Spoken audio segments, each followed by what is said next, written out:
Hi, I'm Chris, and in this video I'll be showing you how to make end grain cutting boards using various hardwoods. Hope you enjoy the video. Please press here to subscribe. Just kidding. I don't do that kind of thing on my videos. In the heart of the Wicklow Mountains, as fall turns to winter, our project begins.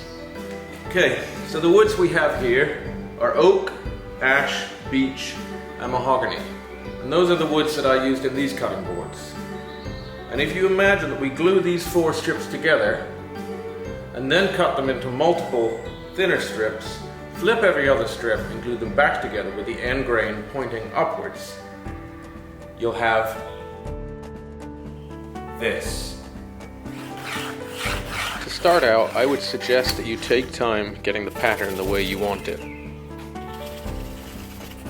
So basically I have my pattern, I've split it in half, and then I've flipped it, so when you put it back together, it balances nicely, it's symmetrical, and all you need to do is play around with the types of wood and the colors of wood until you're happy with the design you get. It's completely up to you. This is one that I liked. Our project begins in the old woodshop. It's cold in here, isn't it? It's so cold. One thing you might want to consider doing is shutting the outside door. This is Olivia, my daughter, and there she is shutting the door. So at least it'll be warm in here now. I'm expecting some help from this experienced cutting board maker. So experienced. I've already made good use of this jointer and planer of this beautiful table saw. Everything's cut into strips of wood ready to go for the first glue up. I've alternated the grains at the ends of the boards, flipped them all up on end to be glued. The more the merrier when it comes to glue. That's probably good. Plenty of squeeze out is optimal. So here we are applying the glue. Just make sure that the glue you're using is an exterior rated glue that's waterproof. Laying down all the strips, keeping them as close together as possible. Getting the clamps ready for glue up. Better to do this ahead of time, but we don't always get that right. This is not my favorite stage of the job, gluing things up. Ideally, the more you can plan ahead, the better. But the truth is, you're probably going to have to find that out for yourself the hard way. Get everything nice and tight, and you should see plenty of glue squeeze out if you've applied enough. And the next step is planing.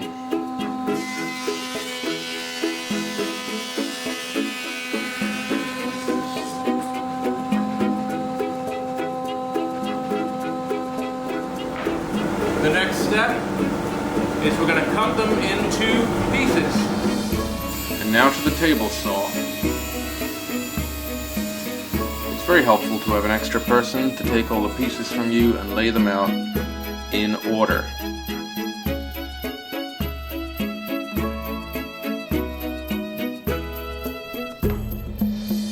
So first I stand all the pieces up on end. Yeah, so now we're just going to flip every other one. Do it systematically and you'll have your pattern.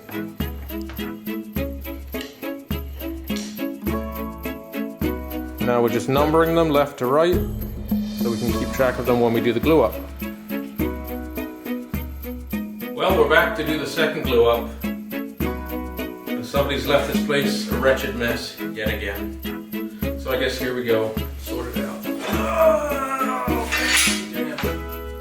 I'm ready to glue up the first board, but before we start, I've got a 90-degree little jig here for keeping the board square. I've got a sacrificial piece of wood that I'm going to glue onto the end so that when I run this board through the planer doesn't mess up the last few inches of the board, as it can tend to do. Okay, so again, you turn all the strips up on end, and this time it makes for a nice flat gluing surface. And again, plenty of glue. No harm in putting too much on. So you flip them all back down again, push them all together. This is kind of a frantic stage in the process, so it's all hands on deck, and we get as much done as we can without getting completely confused. If you thought the first glue up was challenging, this one is much more challenging. You need to have your clamps ready to go, and you need to be on the ball if you're going to come out with a good product. So at this point, I took a break, and we moved the woodshop. Project Woodshop to the Barn has begun. We divided our barn in half and created a beautiful big area to work in.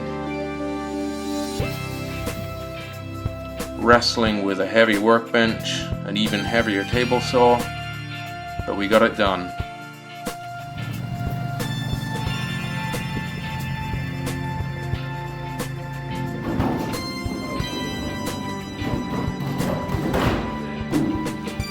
Well, here we are again.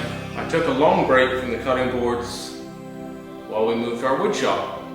So we're in a massive, spacious new wood shop and ready to go again. I ran into some problems with this board.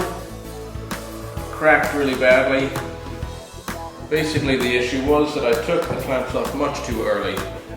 So admitting your mistakes is probably a healthy thing, and figuring out how you can learn from them. So how did I learn? I left the clamps on the rest of the boards much longer.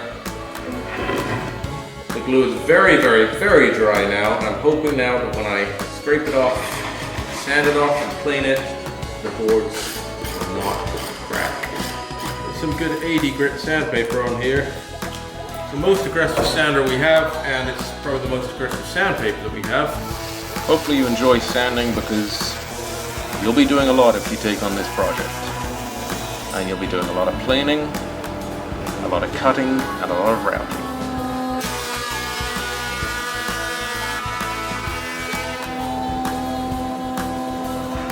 So you can see the lovely end grain pattern of the boards is starting to stand out.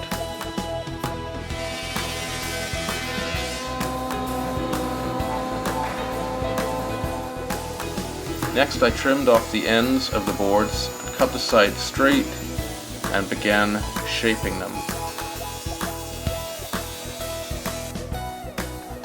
So here I'm using an existing template that I already had from an older project.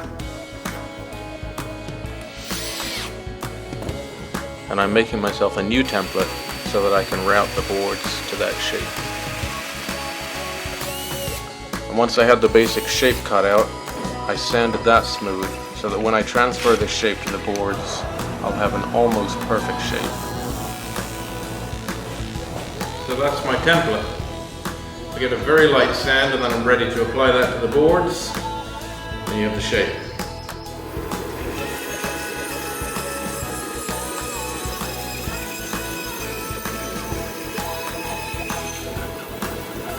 Next, I clamp the template onto the board, and using a straight router bit with a ball bearing to follow the template, I route out the shape of the boards.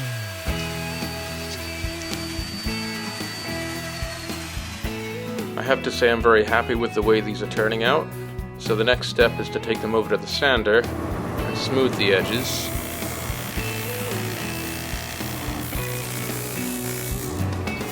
Once that's done, I select a router bit to put a 45-degree chamfer on the edges of the boards. This gives them a very nice look. So next, I'm making another template, this time to put a small thumb grip at the end of each board. It's time consuming doing this kind of thing, but it's well worth it if you want your project to turn out well. And the great thing is at the end, you'll have some templates that you can use on future projects, so it's a win-win. So using a selection of files, the bandsaw, elbow grease, and the sander, I make this small template. Then I clamp it to the cutting boards and route out the shape using another shorter, straight router bit with a ball bearing to follow the template. Now I'm routing that chamfer into the edges of the boards. I have to say it looks pretty sharp. So this is the final shape of the boards, and all they need is some sanding. So I'm using a bench dog in the workbench to secure the board while I sand it. It's a very slick way, so you don't have to have clamps on it in your way. I can't really stress how important sanding well is. I work my way through 80 grit, 100 grit, 120 grit, all the way up to 180 grit. I sand all of the 45-degree edges by hand, take off the wire edge by hand as well.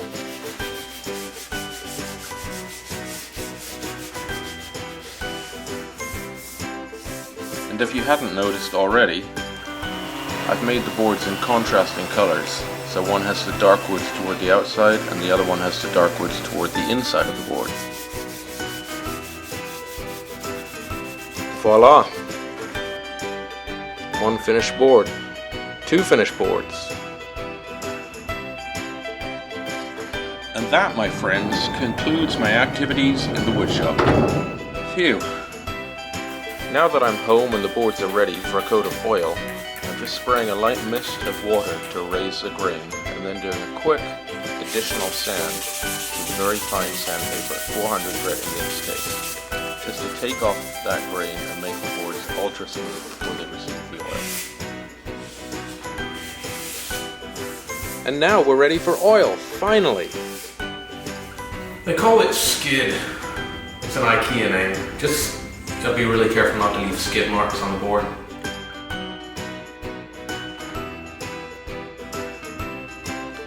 And you'll see that the end grain absorbs a lot of oil, so don't be afraid to put lots and lots of it on. And when you see that the wood has taken it all, add more. Come back in a couple of days' time and put on a second coat. So, out of the batch of the 4 boards that I made, 1 succumbed to some bad cracks, 2 went to some friends in France, and the last one is for my wife, and here it is. Well, I hope you guys enjoyed this video, and I look forward to seeing you next time for something new and completely different.